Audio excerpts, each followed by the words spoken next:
want to welcome you to this afternoon sitting. On Tuesday, 27th June 2023, Parliament passed the Financial Institutions Amendment Bill 2023 that removed the provision for a Shariah Advisory Council, which MPs said would be over legislation. There is no requirement for a central Shariah Advisory Council at the central bank. That is, it is not a prerequisite for the rollout of Islamic banking. The mandate to approve Islamic products to be offered by financial institutions overlaps the mandate of the Sharia advisory boards that are established at the institutional level by Section 115B. In terms of governance, it is not prudent for a regulator to approve products of financial institutions. It regulates and supervises. The Bank of Uganda should never determine the business model of any commercial institution.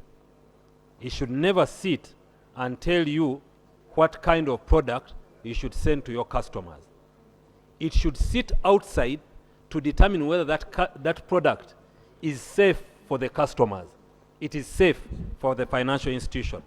Now, if the Bank of Uganda is going to sit and tell the bank to issue this product, then who will protect the customers? What you have to do is to leave the Bank of Uganda structures work. There is only one law now which is going to prescribe any organ of Bank of Uganda, the Bank of Uganda board, headed by the governor and deputy governor. What you would need is just a department with well-qualified people to man it.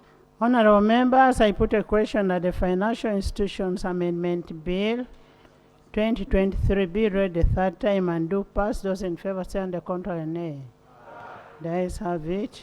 A bill for an act titled the Financial Institutions Amendment Act The bill 2023. passed and title settled. I have given you a present for Idi. This parliament has given you a present. And the present that we have given you is Islamic banking. In the sitting, the Speaker, Anita Among, directed the Minister of Internal Affairs to investigate the recent killings in Bukoto County, Masaka District, where 5 family members were murdered on Friday, 23rd June 2023. There is a need for a decisive and deterrent action on relevant authorities so as we restore safety and confidence in our population in Masaka. And not only in Masaka, there was an issue also in Kayunga. A number of places have been mentioned. Honorable Minister, you need to make a follow-up on that and report to the House on what actions you're taking and what is the current status. We need that investigation, and we need a reassurance to our members, to the residents, that tomorrow it will not be them who will be killed. The headquarters for police are now in Masaka City. So Masaka, the rural Masaka District, it has no police headquarters. And we have no patrols. The DPC of Masaka District and the head of security in Masaka, that is the RDC, and the DISO, the District Internal Security Officer, they all sit in Masaka City. When this happened, we contacted the DPC of Masaka, but he had to contact the people in Masaka City to come for our rescue. The division where I come from, Chimanya Kabonera, we have 0 patrol vehicle, 0 motorcycle that is moving. And it is a whole division.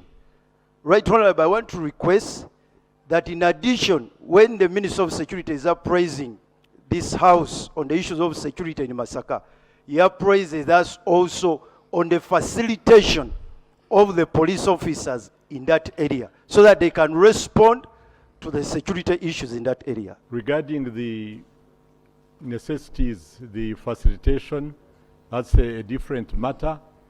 As you know, Parliament, we are the ones who appropriate.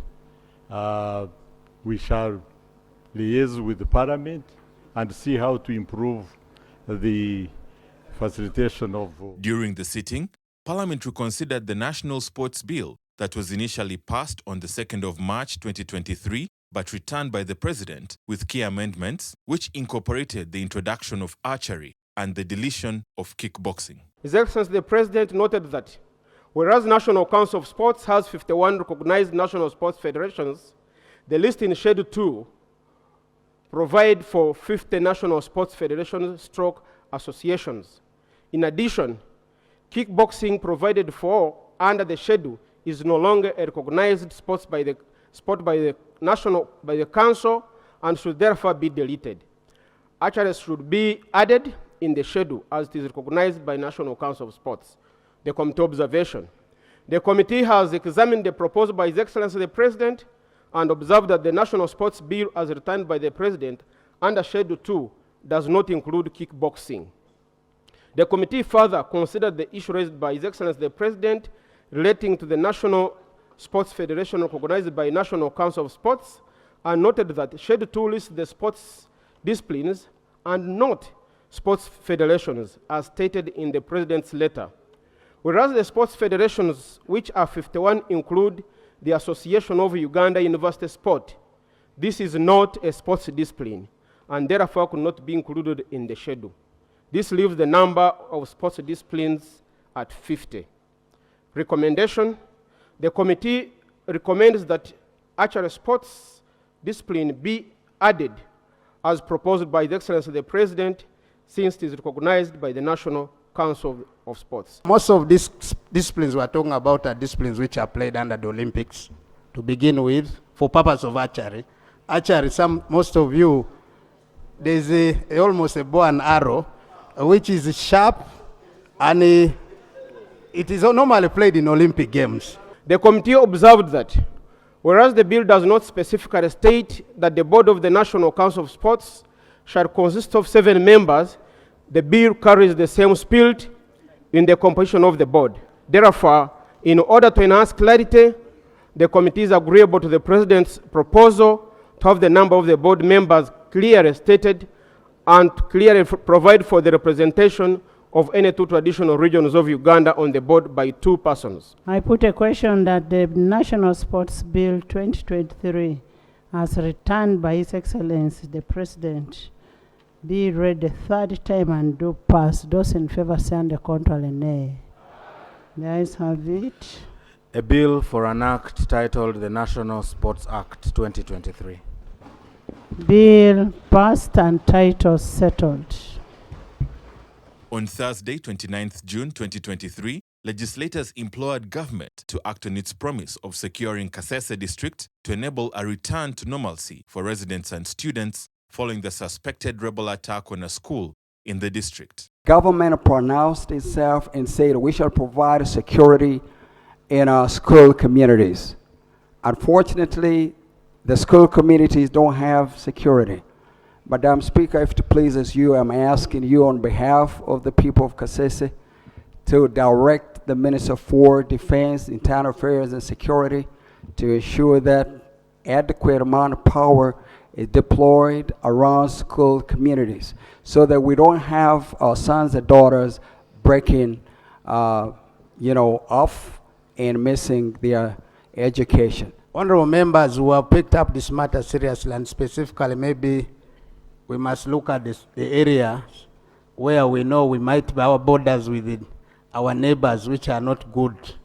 Those are areas maybe we will be able to work strictly with the Minister of Defense and also Internal Affairs to help. In the sitting, Parliament passed the Foreign Exchange Amendment Bill 2023 that will increase the required minimum share capital for investors in the foreign exchange business. The bill seeks to amend the Foreign Exchange Act of 2004 to provide for the enhancement of the minimum capital requirements to carry on foreign exchange business, the use of technology in operations and charging the administrative penalties, the strengthening of the vetting requirements, and the harmonization of the regulatory regime pertaining the foreign exchange bureaus and the money remittance companies with the East African Community region.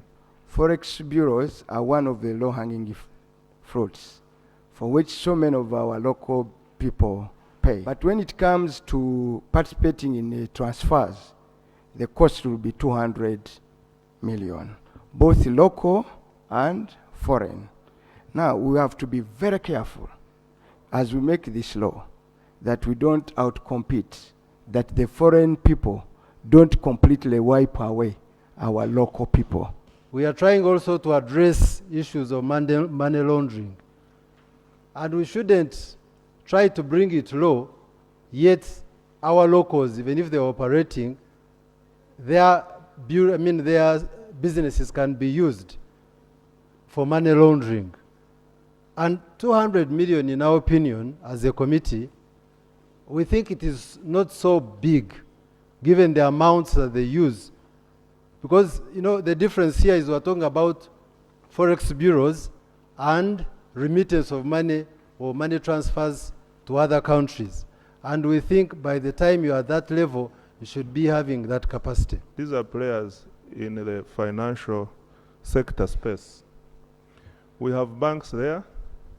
Some are domestically owned, others are foreign owned. Capital is capital to these banks. We have insurance players in the same industry. Their capital is capital, whether foreign or domestically owned. I put a question that the Foreign Exchange Amendment Bill 2023 be read a third time and do pass. Those in favor say and the contrary nay. The ayes have it. A bill for an act titled the Foreign Exchange Amendment Act 2023. Bill passed and title settled.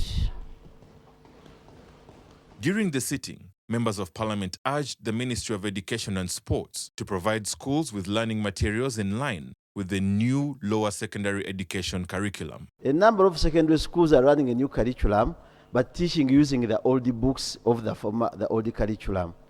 And in the public, there are people selling the same books at their own prices, which is very expensive. But the government has refused to provide the books to be used in the new curriculum. Can the Ministry of Education come out directly and tell us how a new curriculum be taught using the old curriculum? That's from senior 3, senior 4, up to 11. Honorable members and specifically Honorable Seung, you are aware that we did ask for money specifically to support us in terms of purchase of books for institutional materials, which I want to confirm that as per our request, we didn't get that money.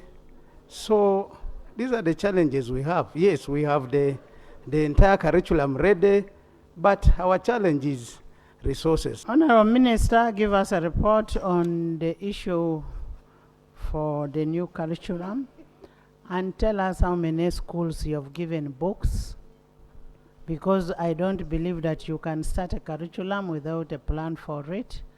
There may not be many, but how many have you given? And then we need the names of the schools.